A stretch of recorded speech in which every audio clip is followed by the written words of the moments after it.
Okay, so I'm Anne Gray from the Green Party. I'm standing as the Green Party candidate in Tottenham. Yeah, and what brought you to actually to politics and eventually stand as a candidate? I think I've been in politics since I was about 14 years old. I remember it was around about that time I distributed leaflets for the campaign for nuclear disarmament. And I moved on through various single-issue organisations, and eventually I joined the Green Party in 2004. And I think for me the Green Party is the party because it combines concern with the environment with a very big concern for social justice. And of all the parties that are in the field at the moment, I think we're the only ones who are putting forward any realistic proposals for taxing very rich people in order to really address the growing inequality which has crept up on this country in the last few years. And to make sure that taxpayers' money is spent on things like better pensions, free school meals, better insulation of homes so that we all keep warm and we avoid the damage to the planet that is done by excessive CO2 emissions. And we are very much in favour of spending money on health and education and not on wars, on Trident, on ID cards and a whole lot of wasted things that the population don't want.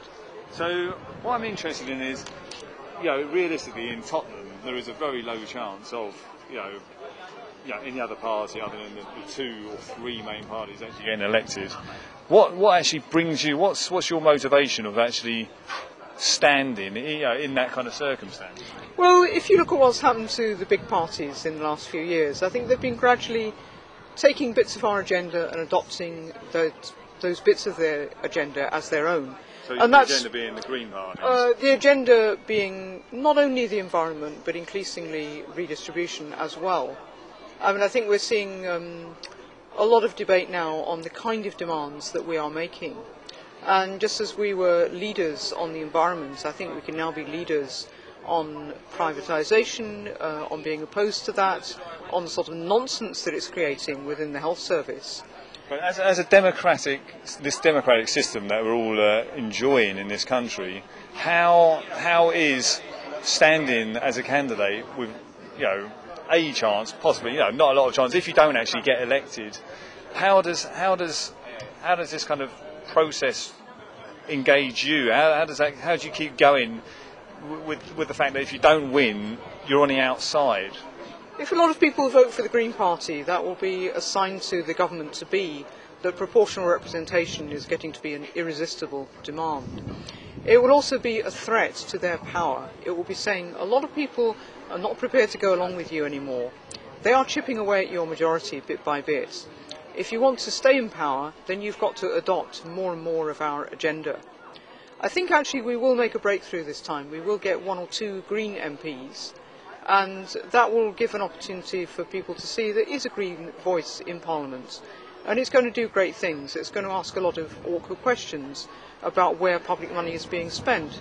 It's going to ask a lot of awkward questions about whether there is any sense at all in the current economic system, whether there is any sense at all in the unregulated banking system, in the constant trend towards privatisation. So the way you say that, you don't think there is sense in a deregulated banking system? Absolutely. I mean, I think the financial crisis has come upon us because capitalist greed was allowed to go unchecked for far too long, because this country was allowed to depend far too much on a financial bubble, on a set of so-called industries, which is not really creating real wealth at all. We need to get back to creating real wealth. We need to regrow manufacturing in this country, and we need to regrow food production. Because the day is coming when peak oil will mean that imported food is very expensive and is going to be pretty much unsustainable. And I see great prospects for growing food in the Lee Valley, close to Tottenham. I think that could create a lot of jobs. Lovely. And one other question on just on living locally. Have you ever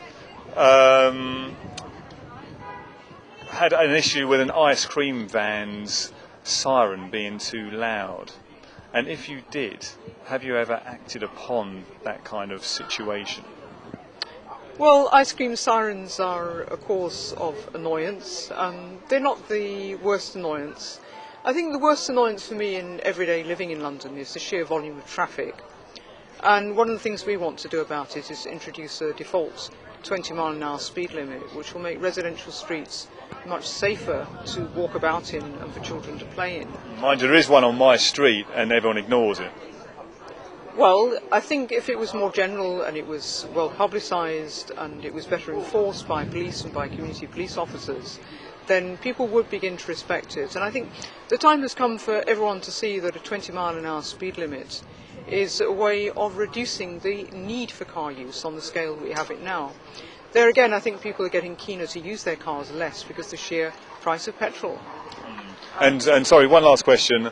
What would you say to someone who is disillusioned with the entire political system? What would you say to engage them or reach out to them? I'd say come out and use your votes. Don't just stay at home and do nothing, because by staying at home and not voting, you are in effect consenting to be governed by whoever wins. And that's what we don't want. We want more people to vote. We want a fair, full and thorough debate on the issues of the day. And we want to move towards a proportional representation system. And I think that will be a greater prospect of success if a load of people go out and vote Green. Lovely. Thanks very much for your time. Anne Gray.